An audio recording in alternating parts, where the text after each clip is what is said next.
श्री गणेशाय नमः। श्री शिवाय नमस्तोभ्यम। रुद्र संहिता सती खंड अध्याय 21 की कथा इस प्रकार है। सती का प्रश्न तथा उसके उत्तर में भगवान शिव द्वारा ज्ञान एवं नवधा भक्ति के स्वरूप का विवेचन। कैलाश तथा हिमालय पर्वत पर श्री शिव और सती के विविध विहारों का विस्तार पूर्वक वर्णन करने के पश्चात ब्रह्मा जी ने कहा, मुने, एक दिन की बात है, देवी सती एकांत में भगवान शंकर से मिली और उन्हें भक्ति पूर्वक प्रणाम करके दोनों हाथ जोड़ खड़ी हो गई। प्रभु शंकर को पूर्ण प्रसन्न जान नमस्कार करके विनीत भाव से खड़ी हुई दक्ष कुमारी सती भक्ति भाव से अंजलि बांधे बोली। सती ने कहा, देव देव महादेव करुणा सागर प्रभो, दीनों उद्धार प्रायण महायोगिन, मुझ पर कृपा कीजिए। आप परम पुरुष हैं, सबके स्वामी हैं, रजोगुण सत्वगुण और तमोगुण से परे हैं, निर्गुण भी हैं सगुण भी हैं, सबके साक्षी निर्विकार और महाप्रभु है। हर मैं धन्य हूँ जो आपकी कामिनी और आपके साथ सुंदर विहार करने वाली आपकी प्रिया हुई। स्वामिन, आप अपनी भक्त वत्सलता से ही प्रेरित होकर मेरे पति हुए हैं। नाथ, मैंने बहुत वर्षों तक आपके साथ विहार किया है। महेशान, इससे मैं बहुत संतुष्ट हुई हूँ और अब मेरा मन उधर से हट गया है। देवेश्वर हर, अब तो मैं उस परम तत्व का ज्ञान प्राप्त करना चाहती हूँ जो निरीक्षय सुख प्रदान करने वाला है तथा जिसके द्वारा जीव संसार दुख से अनायास ही उद्धार पा सकता है। नाथ, जिस कर्म का अनुष्ठान करके विषयी जीव भी परम पद को प्राप्त कर ले और संसार बंधन में न बंधे, उसे आप बताइए, मुझ पर कृपा कीजिए। ब्रह्मा जी कहते हैं, मुने, इस प्रकार आदि शक्ति महेश्वरी सती ने केवल जीवों के उद्धार के लिए जब उत्तम भक्ति भाव के साथ भगवान शंकर से प्रसन्न किया, तब उनके उस प्रश्न को सुनकर स्वेच्छा से शरीर धारण करने वाले तथा योग के द्वारा भोग से विरक्त चित्त वाले स्वामी शिव ने अत्यंत प्रसन्न होकर सती से इस प्रकार कहा। शिव बोले, देवी दक्ष नंदनी महेश्वरी, सुनो, मैं उसी परम तत्व का वर्णन करता हूँ जिससे वासनाबद्ध जीव तत्काल मुक्त हो सकता है। परमेश्वरी, तुम विज्ञान को परम तत्व जानो। विज्ञान वह है जिसके उदय होने पर मैं ब्रह्म हूँ, ऐसा दृढ़ निश्चय हो जाता है। ब्रह्मा के सिवा दूसरी किसी वस्तु का स्मरण नहीं रहता तथा उस विज्ञानी पुरुष की बुद्धि सर्वथा शुद्ध हो जाती है। प्रिय, वह विज्ञान दुर्लभ है। इस त्रिलोकी में उसका ज्ञाता कोई विरला ही होता है। वह जो और जैसा भी है सदा मेरा स्वरूप ही है, साक्षात्कार प्रब्रह्म है, उस विज्ञान की माता है। मेरी भक्ति जो भोग और मोक्ष रूप फल प्रदान करने वाली है, वह मेरी कृपा से सुलभ हो जाती है। भक्ति 9 प्रकार की बताई गई है सती। भक्ति और ज्ञान में कोई भेद नहीं है। भक्त और ज्ञानी दोनों को ही सदा सुख प्राप्त होता है। जो भक्ति का विरोधी है उसे ज्ञान की प्राप्ति नहीं हो सकती। देवी, मैं सदा भक्त के अधीन रहता हूँ और भक्ति के प्रभाव से जातिहीन नीच मनुष्यों के घरों में भी चला जाता हूँ, इसमें संशय नहीं है। सती, वह भक्ति 2 प्रकार की है, सगुणा और निर्गुणा। जो वेदी शास्त्र विधि से प्रेरित और स्वाभाविकी हृदय के सहज अनुराग से प्रेरित भक्ति होती है, वह श्रेष्ठ है तथा इससे भिन्न जो कामना मूलक भक्ति होती है, वह निम्न कोटि की मानी गई है। पूर्वोक्त सगुणा और निर्गुणा ये दोनों प्रकार की भक्तियाँ निष्ठी की और अनिष्ठी की 2 भेद वाली हो जाती है। निष्ठी की भक्ति 6 प्रकार की जाननी चाहिए और अनिष्ठी की एक ही प्रकार की कही गई है। विद्वान पुरुष विहिता और अविहिता आदि भेद से उसे अनेक प्रकार की मानते हैं। इस द्विध भक्तियों के बहुत से भेद प्रभेद होने के कारण इनके तत्व का अन्यत्र वर्णन किया गया है। प्रिय, मुनियों ने सगुणा और निर्गुणा दोनों भक्तियों के 9 अंग बताए हैं। दक्ष नंदिनी, मैं उन 9 अंगों का वर्णन करता हूँ, तुम प्रेम से सुनो। देवी, श्रवण कीर्तन स्मरण सेवन दास्य अर्चन सदा मेरा वंदन सख्य और आत्मसमर्पण, ये विद्वानों ने भक्ति के 9 अंग माने हैं। शिवे, भक्ति के उपांग भी बहुत से बताए गए हैं। देवी, अब तुम मन लगाकर मेरी भक्ति के पूर्वोक्त 9 अंगों के पृथक पृथक लक्षण सुनो। वे लक्षण भोग तथा मोक्ष प्रदान करने वाले हैं। जो स्थिर आसन से बैठकर तन मन आदि से मेरी कथा कीर्तन आदि का नित्य सम्मान करता हुआ प्रसन्नता पूर्वक अपने श्रवण पुटों से उसके अमृतोपम रस का पान करता है, उसके इस साधन को श्रवण करते हैं। जो हृदयाकाश के द्वारा मेरे दिव्य जन्म कर्मों का चिंतन करता हुआ प्रेम से वाणी द्वारा उनका उच्च स्वर से उच्चारण करता है, उसके इस भजन साधन को कीर्तन कहते हैं। देवी, मुझ नित्य महेश्वर को सदा और सर्वत्र व्यापक जानकर जो संसार में निरंतर निर्भय रहता है, उसी को स्मरण कहा गया है।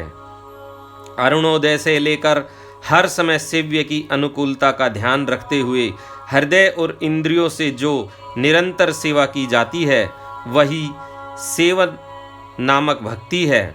अपने को प्रभु का किंकर समझकर हृदयामृत के भोग से स्वामी का सदा प्रिय संपादन करना दास्य कहा गया है। अपने धन वैभव के अनुसार शास्त्रीय विधि से मुझ परमात्मा को सदा पाद्य आदि 16 उपचारों का जो समर्पण करना है, उसे अर्चन कहते हैं। मन से ध्यान और वाणी से वंदनात्मक मंत्रों के उच्चारण पूर्वक 8 अंगों से भूतल का स्पर्श करते हुए जो इष्ट देव को नमस्कार किया जाता है, उसे वंदन कर कहते हैं। ईश्वर मंगल या अमंगल जो कुछ भी करता है, वह सब मेरे मंगल के लिए ही है, ऐसा दृढ़ विश्वास रखना संख्य भक्ति का लक्षण है। देह आदि जो कुछ भी अपनी कही जाने वाली वस्तु है, वह सब भगवान की प्रसन्नता के लिए उन्हीं को समर्पित करके अपने निर्वाह के लिए भी कुछ बचा कर न रखना अथवा निर्वाह की चिंता से भी रहित हो जाना आत्मसमर्पण कहलाता है। ये मेरी भक्ति के 9 अंग हैं, जो भोग और मोक्ष प्रदान करने वाले हैं। इनसे ज्ञान का प्राकट्य होता है तथा ये सब साधन मुझे अत्यंत प्रिय हैं। मेरी भक्ति के बहुत से उपांग भी कहे गए हैं, जैसे बिल्व आदि का सेवन। इनको विचार से समझ लेना चाहिए। प्रिय, इस प्रकार मेरी सांगोपांग भक्ति सबसे उत्तम है। यह ज्ञान वैराग्य की जननी है और मुक्ति इसकी दासी है।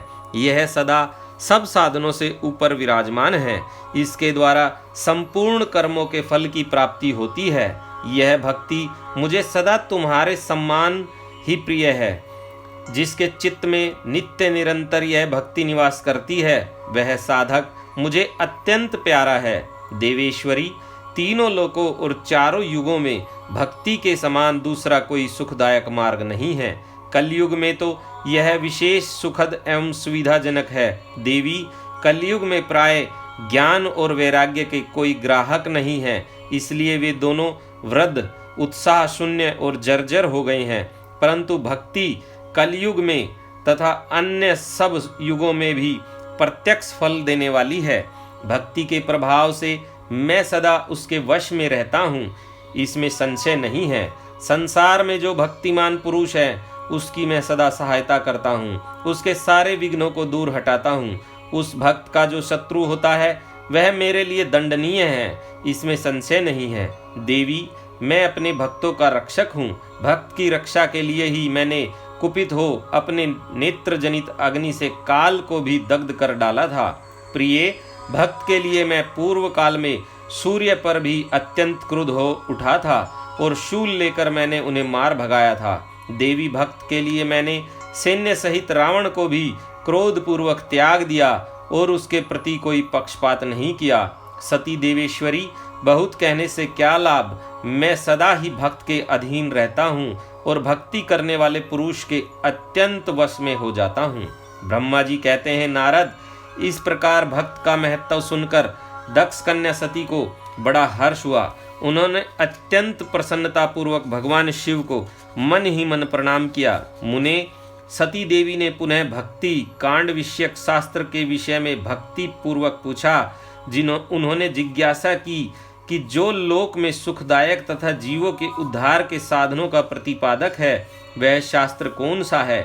उन्होंने यंत्र मंत्र शास्त्र, उसके महात्म्य तथा अन्य जीवोद्धारक धर्म्य साधनों के विषय में विशेष रूप से जानने की इच्छा प्रकट की। सती के इस प्रश्न को सुनकर शंकर जी के मन में बड़ी प्रसन्नता हुई। उन्होंने जीवों के उद्धार के लिए सब शास्त्रों का प्रेम पूर्वक वर्णन किया। महेश्वर ने 5 अंगों सहित तंत्र शास्त्र, यंत्र शास्त्र तथा भिन्न भिन्न देवेश्वरों की महिमा का वर्णन किया। मुनीश्वर इतिहास कथा सहित उन देवताओं के भक्तों की महिमा का, वर्णाधर्म श्रम धर्मों का तथा राजधर्मों का भी निरूपण किया।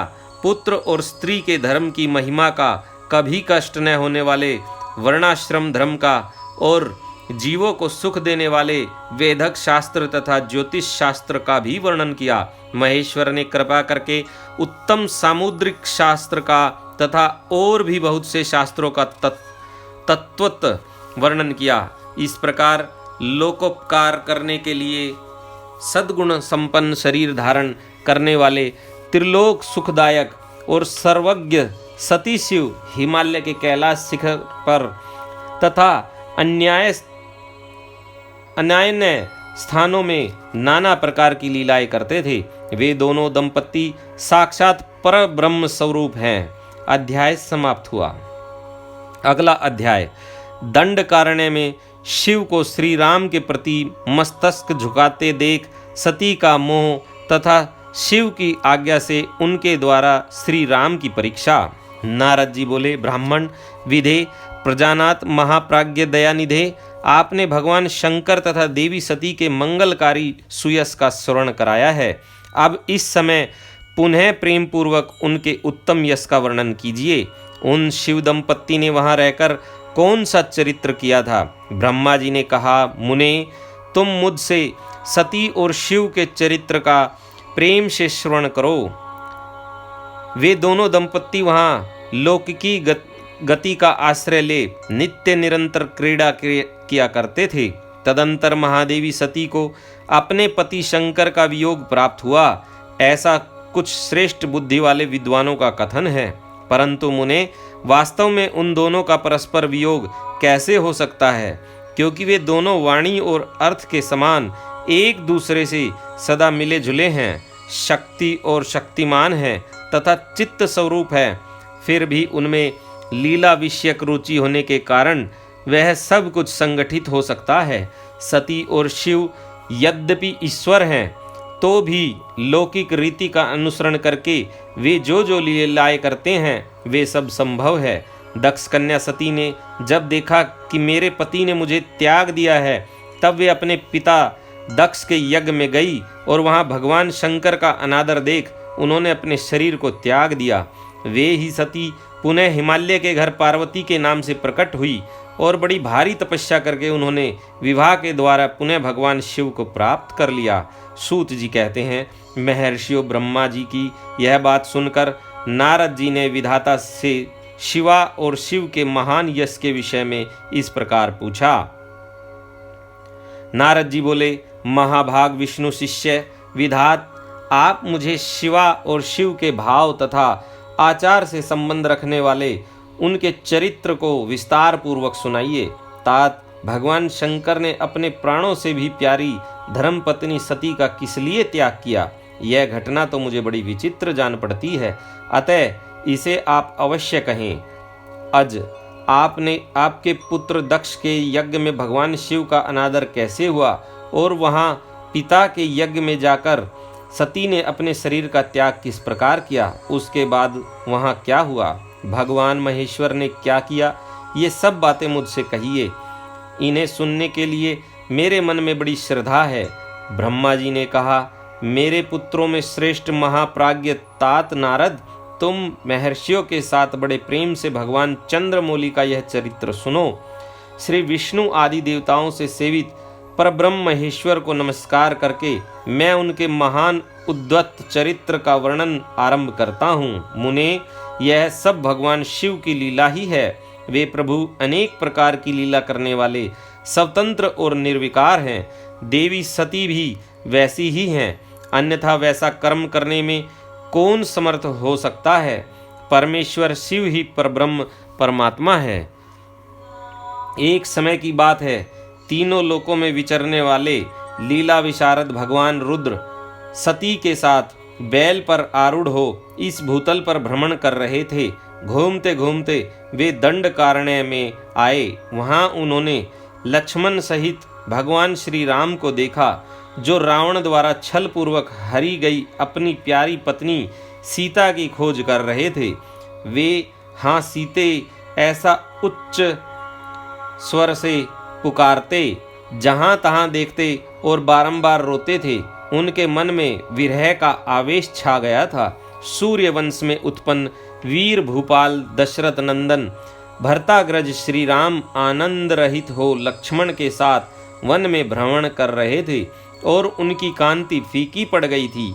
उस समय उदार चेता पूर्ण काम भगवान शंकर ने बड़ी प्रसन्नता के साथ उन्हें प्रणाम किया और जय जयकार करके वे दूसरी ओर चल दिए।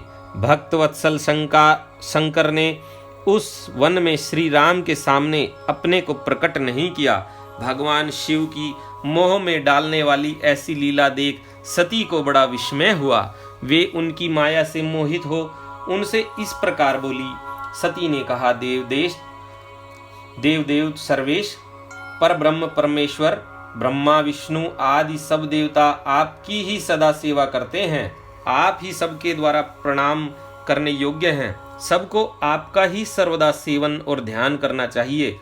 वेदांत शास्त्र के अनुसार यत्न पूर्वक जानने योग्य निर्विकार परम प्रभु आप ही हैं। नाथ, ये दोनों पुरुष कौन हैं? इनकी आकृति विरह अवस्था से व्याकुल दिखाई देती है। ये दोनों धनुर्धर वीर वन में विचरते हुए क्लेश के भागी और दीन हो रहे हैं। इनमें जो ज्येष्ठ है उसकी अंग कांति नील कमल के समान श्याम है। उसे देखकर किस कारण से आप आनंद विभोर हो उठे?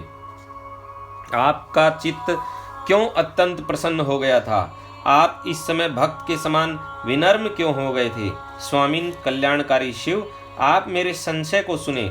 प्रभो, सेव्य स्वामी अपने सेवक को प्रणाम करें, यह उचित नहीं जान पड़ता। ब्रह्मा जी कहते हैं, नारद, कल्याणमयी परमेश्वरी आदि शक्ति सती देवी ने शिव की माया के वशीभूत होकर जब भगवान शिव से इस प्रकार प्रसन्न किया, तब सती की वह बात सुनकर लीला विशारद परमेश्वर शंकर हंसकर उनसे इस प्रकार बोले।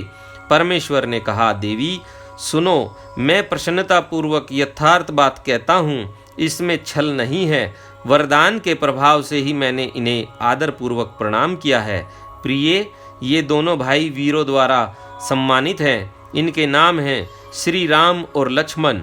इनका प्राकट्य सूर्य वंश में हुआ है। ये दोनों राजा दशरथ के विद्वान पुत्र हैं। इनमें जो गोरे रंग के छोटे बंधु हैं वे साक्षात शेष के अंश हैं।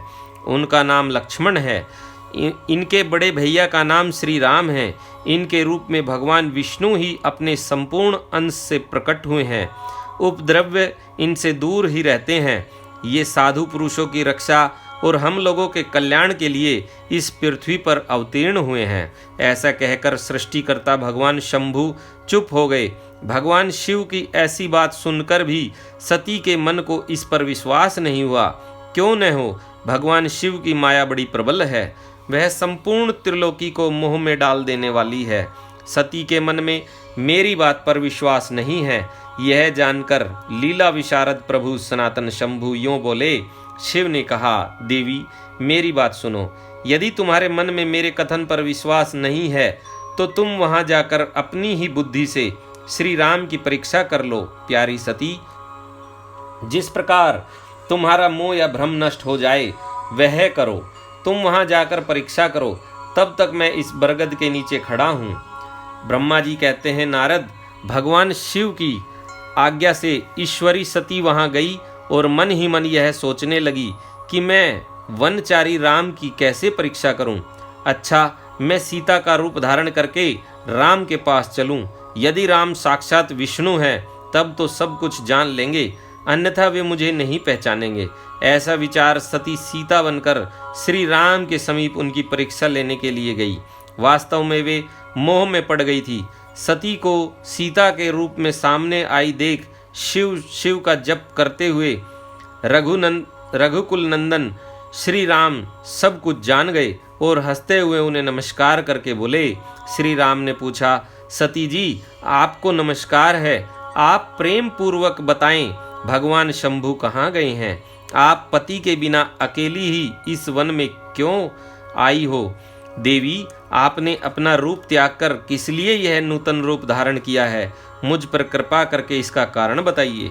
श्री रामचंद्र जी की यह बात सुनकर सती उस समय आश्चर्यचकित हो गई।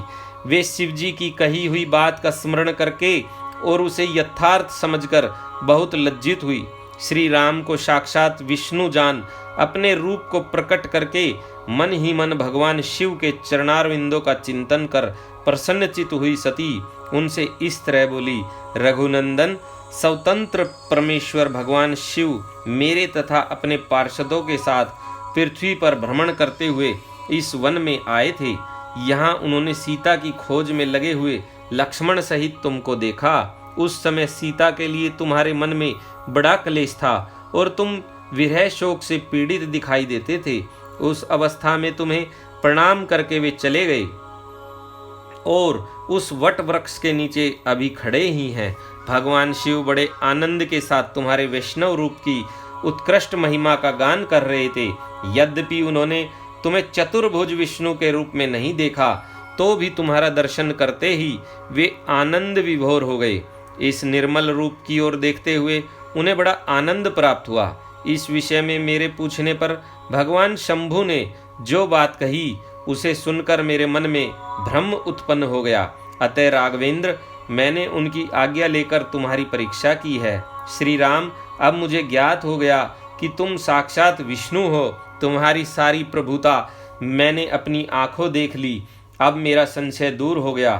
तो भी महामते, तुम मेरी बात सुनो। मेरे सामने यह सच सच बताओ कि तुम भगवान शिव के भी वंदनीय कैसे हो गए? मेरे मन में यही एक संदेह है, इसे निकाल दो और शीघ्र ही मुझे पूर्ण शांति प्रदान करो। सती का यह वचन सुनकर श्री राम के नेत्र प्रफुल्ल कमल के समान खिल उठे। उन्होंने मन ही मन अपने प्रभु भगवान शिव का स्मरण किया। इससे उनके हृदय में प्रेम की बाढ़ आ गई। मुने आज्ञा न होने के कारण वे सती के साथ भगवान शिव के निकट नहीं गए तथा मन ही मन उनकी महिमा का वर्णन करके श्री रघुनाथ जी ने सती से कहना प्रारंभ किया। अध्याय समाप्त हुआ। आज की कथा इसी अध्याय में समाप्त होती है। अगली कथा के लिए आप हमारे YouTube चैनल को लाइक, सब्सक्राइब और कमेंट्स जरूर करते रहें। आपको कथा आगे मिलती रहेगी। इसी के साथ श्री शिवाय नमस्तोभ्यम, श्री शिवाये नमस्तोभ्यम। हर हर महादेव, हर हर शंभो, हर हर शंभो।